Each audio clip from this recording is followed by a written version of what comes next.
Sa kabila ng aking mga naging pahayag ukol sa planong impeachment sa mga nakaraan na buwan, ang tanging masasabi ko na lamang sa puntong ito ay God save the Philippines. Bukod dito, nais ko na lang ipaabot ang aking taus-pusong pasasalamat sa mga kababayan na patuloy na nagdarasal, sumusuporta, nagtitiwala, at patuloy na nagmamahal sa akin. Manalig kayo dahil sa taong bayan ang tagumpay. Syukran. I know, right? Braille. 3 questions, no follow-up. Okay. Oh. How are you? Ay, ayoko na. I'm okay. You've seen the list of those who signed, ma'am? Oo. Marami doon, mga inaanak, mga kumpare, mga naging supporter sa inyo. What's your reaction? Sabi kasi, ito lang daw basahin ko. Promise ko lang, research na yun. So, how are you preparing? We've already started preparing the moment Franz Castro announced the impeachment plans, which was November of 2023. So November of 2023, there were already lawyers doing their work for the impeachment. So we leave it to the lawyers. Last question. Last question. It's not an option. Resignation is not an option. Wala pa tayo doon, ma'am, na masyado pang malayo yung mga ganyan na mga bagay. Nandun pa lang tayo sa pagbabasa ng. Actually, ma'am, wala pa tayo doon dahil yung mga abogado lang yung nagtatrabaho. Hindi ko talaga alam kung anong ginagawa nila. But I have a meeting with them. Last question, please. The president said he has nothing to do with the impeachment. Do you believe? I do not want to answer that question. Next. Mag-confirm po ba na si dating Pangulo Rodrigo Duterte isa sa mga abogado niyo para sa impeachment case? I do not want to answer that question. Yes, ma'am. Nakikita niyo po ba na may hahalin tulad ng sitwasyon ngayon ng bansa sa 1984 ni George Orwell? I do not want to answer that question. Last. Question. Last question.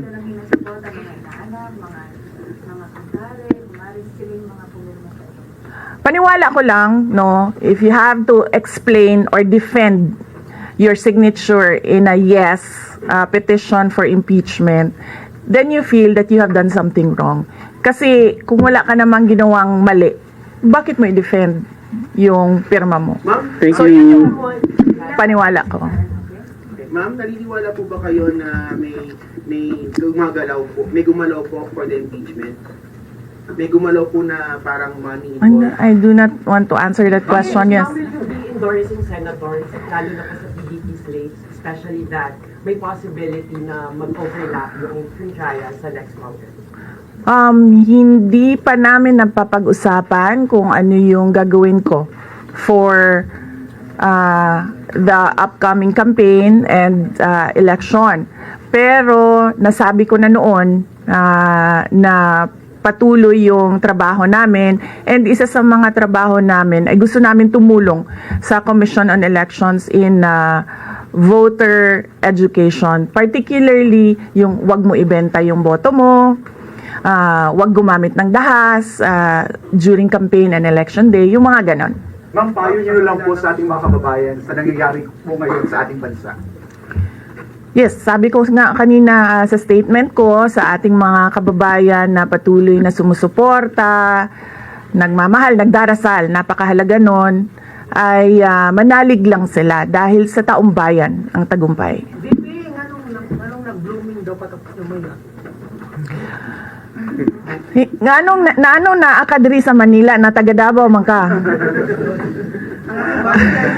Thank you, VP Media. Ma'am, Yes, sir. Ma'am, Sinabi niyo po late last year parang prepare na kayo para dito. Pero pwede po i-brief niyo kami kung right now po after i-transmit sa Senate, saan na po yung preparation? May legal team na po ba and nasa na?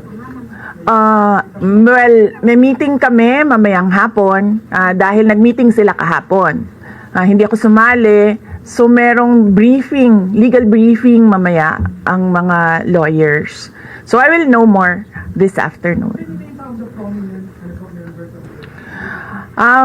Makikita nyo na yan pagpasok nila ng kanilang entry of appearance. Ma'am, tuloy po ang trabaho kahit may pinaghahandaan po kayo impeachment. Yes sir, opo. Kakatapos lang po ng planning conference ng Office of the Vice President. So we did it last Tuesday, Wednesday, and Thursday para po sa 2025 and 2026. So for 2025, may mga maapektuhan ba na programs ng OVP? Yes, nag-announce na kami no na wala kaming food and wala kaming burial and medical assistance dahil tinanggal yung line na yon sa budget So hindi ka na pwede maglagay ng budget How doon. about the other programs now? Tutuloy siya. Ma'am, Ang how confident are you that you won't be convicted in the impeachment court? wala pa tayo, masyadong pang malayo yan, ma'am. Wala pa tayo, hindi pa natin inaano yan, Final question, please. na-assess ngayon. Sa Final question. DTR, number one for have you talked? Nagtanong ka na ba? Yes. Kanina? O sige, ikaw. Final question, You Lance. said before na you're seriously considering to run for 2028. Now na may impeachment na, are you more decided to run in 2028? Okay. So, wala pa tayo dyan. Wala pa tayo dyan. But, nasabi ko naman di ba, paulit-ulit kung we are seriously considering that. But it's difficult to decide without numbers. So, kailangan malaman yung surveys and numbers. Sa next year pa yun. Oo. Pero sa tingin nyo ba, ma'am? Sir, nagtanong ka na? Sir. Kyoto Yes, News, sir. Ron. But what are you concerned na yung possible consequence that you can be disqualified from public office kung magkaroon na ng conviction? Yes, sir. Oo. Alam ko po yung penalties ng impeachment and the moment na nag-resign ako sa Department of Education, before ako nag-resign sa Department of Education, pinag-isipan ko na lahat yan. Ma'am, sa Sir. ngayon ba masasabi ninyo na lalo pa kayong nainganyo na ituloy ang pagtakbo sa 2020 presidential election? Nasagot ko na ata yung kanina sa question ni Sir na nakaitim. Ma'am, Sir. number one in the articles of impeachment was your assassination threat to the president. Do you regret making that statement last time? I did not make an assassination threat to the president. Sila lang nagsasabi niyan. Sila lang nagsasabi may assassination. Sila nagsasabi may assassin, may gunman. Next po, GDB. Not say that. Sola. Ano po kayo if confident kayo sa numbers ng House and sabi nyo, hindi kayo confident. And nagkatotoo nga, ngayon sa Senate, you said na parang meron kayong confidence sa mga senador. So, ngayon, how do you feel about that? Do you still feel confident with the numbers in the Senate? Sandali, Mama. Kailan ko sinabi yun, may confidence ako sa numbers sa Senate? Let's sit down. Ano exact na sinabi ko? Sorry I cannot remember the exact words that I used. Parang medyo confident kayo with regards sa Senate, sa mga friends and allies.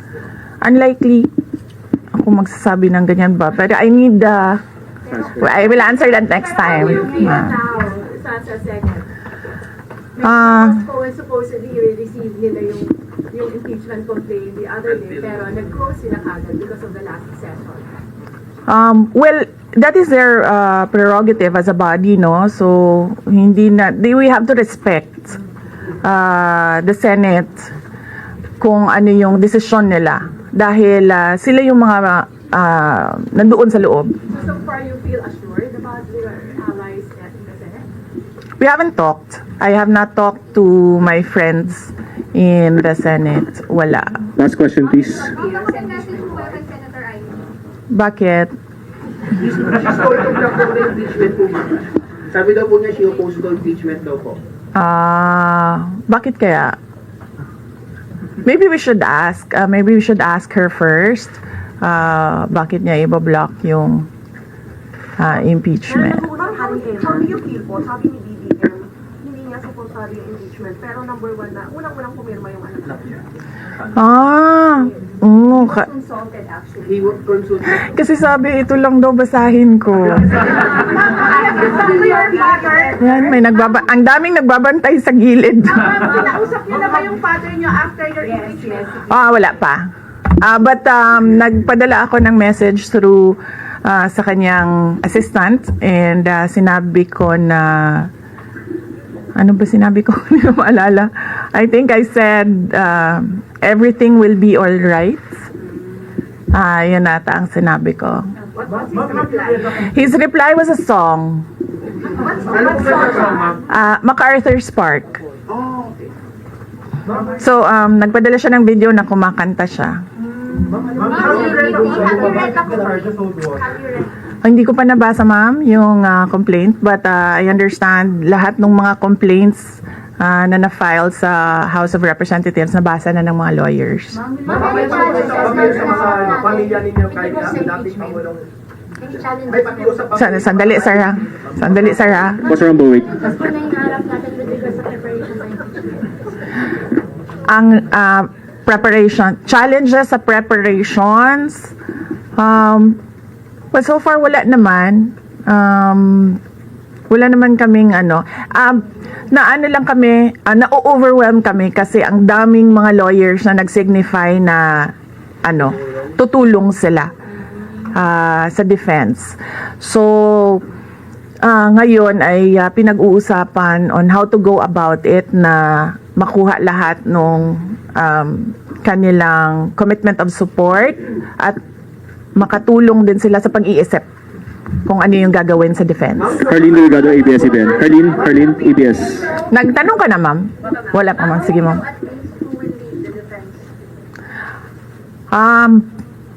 Sabihan ko na lang sila na mag-announce na sila kung gusto na nila mag-announce. Pero yung father niyo kasama pa rin? Kasi sabi niyo before, your father would be helping on guard. Well, he is welcome. He is a lawyer.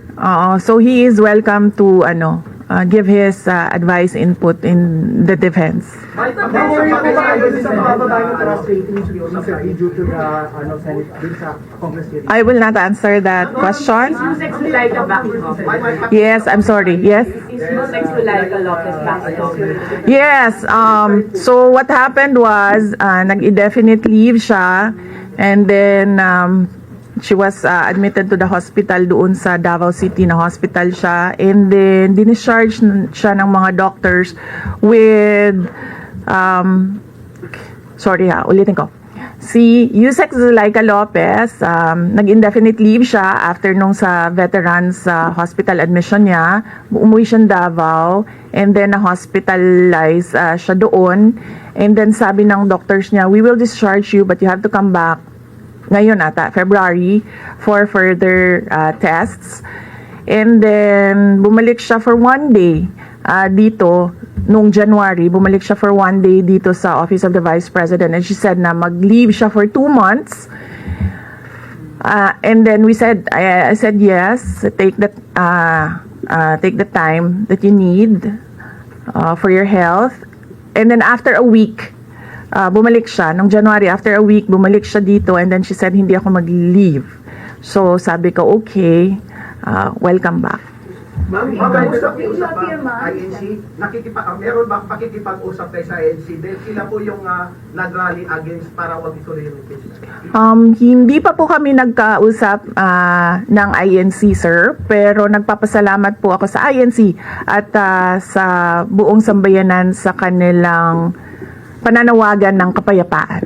Ma'am, kamusta po ang staff ng OB? Nagtanong ka na, sir? Wala pa, sir. Hindi ko masabi yan ngayon, sir. Wala pa kami dyan. Ma'am, Miss Iz. Nagtanong ka na, ma'am, wala pa. Miss Iz. Consider former President Duterte to be your lead defense.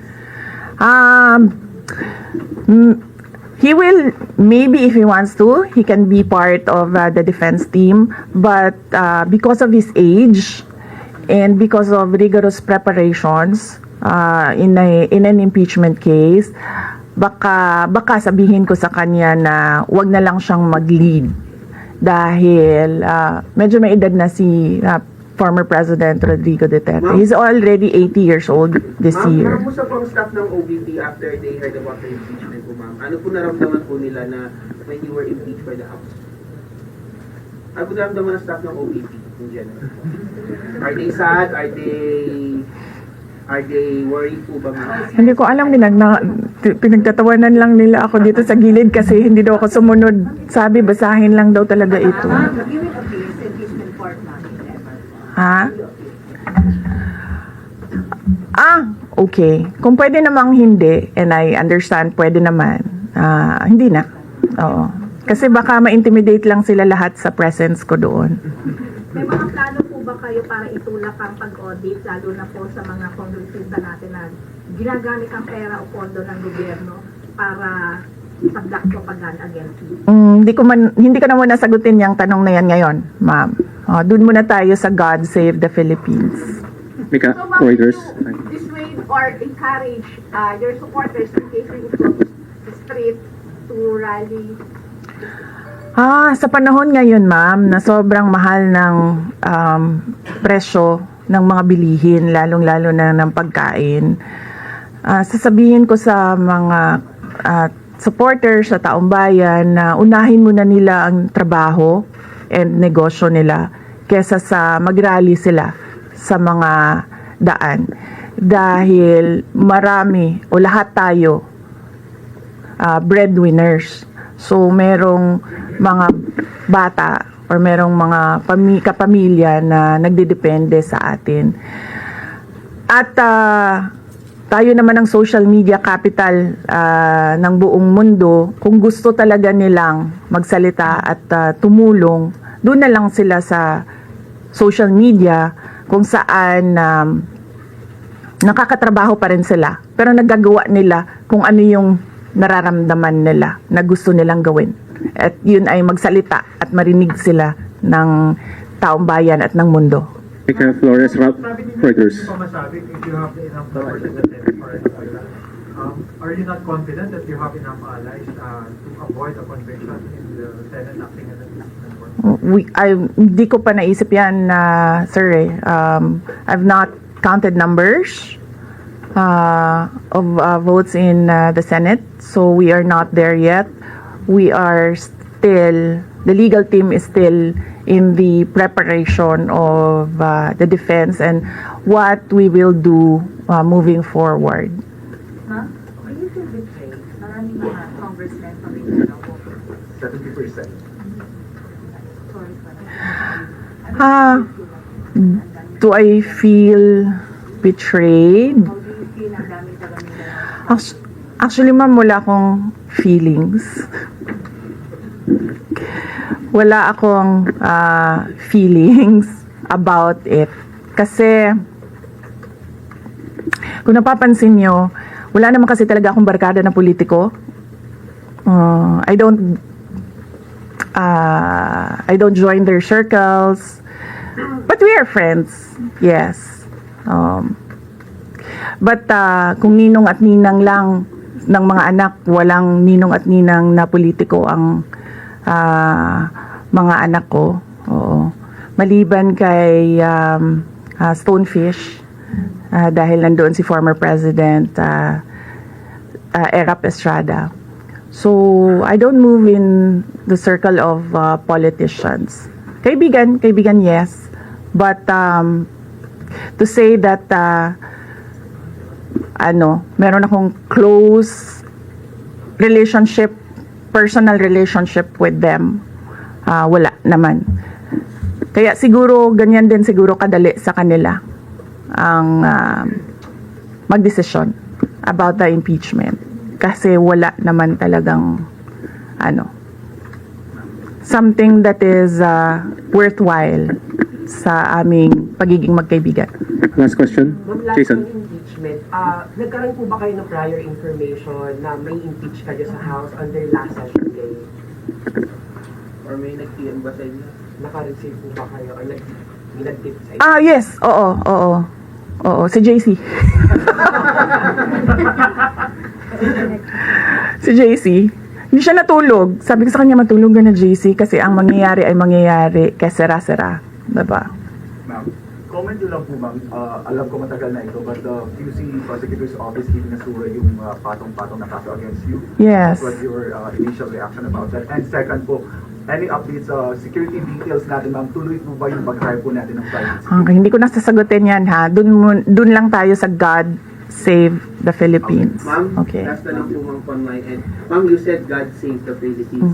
Gaano na po kalala ang problema ng Pilipinas ever since na nagkaroon ng issue sa impeachment na ito? Parang, ano po yung nakikita yung problem sa Philippines ngayon? Bakit nila tinunay itong impeachment na ito? Gaano kalala ang Pilipinas na pag-iwanan na tayo ng panahon at ng ating mga kapitbahay dito sa region at napag-iwanan na tayo ng mundo. Malala siya since na nagkaroon ako ng understanding. Kasi 1990s, tapos 1990s, magulo. Well, sa amin, magulo, sa Mindanao. And then, ngayon, nagbabadya ang gulo sa Mindanao. So, parang wala namang nagbago. So, malala. Sobrang malala. Dahil, kung nakakausap mo yung mga tao na arawan yung kanilang sweldo, yung pera nila hindi na talaga sapat para sa pagkain, para sa kuryente, para sa bahay, para sa tubig, para sa pag-aaral ng kanilang mga anak. At kung basehan natin yung pag-alis ng mga Pilipino sa sarili nilang bansa ay sobrang malala dahil sobrang dami ng ating mga kababayan ang pumupunta, nakikipagsapalaran sa ibang bansa dahil wala silang makita na pag-asa, wala silang makita na oportunidad dito sa ating bayan. Kaya parang nakakaawa na tayo dito sa loob at nakakahiya yung estado natin kapag iniligay mo siya in a global stage na kung saan pinapanood tayo ng ibang mga lahi at ibang mga bansa. And because of that, tapos na tayo. Napapanood po ninyo Maraming salamat sa oras ninyo.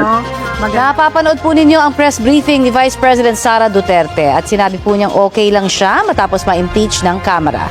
Sabi rin niya, and I quote, God save the Philippines.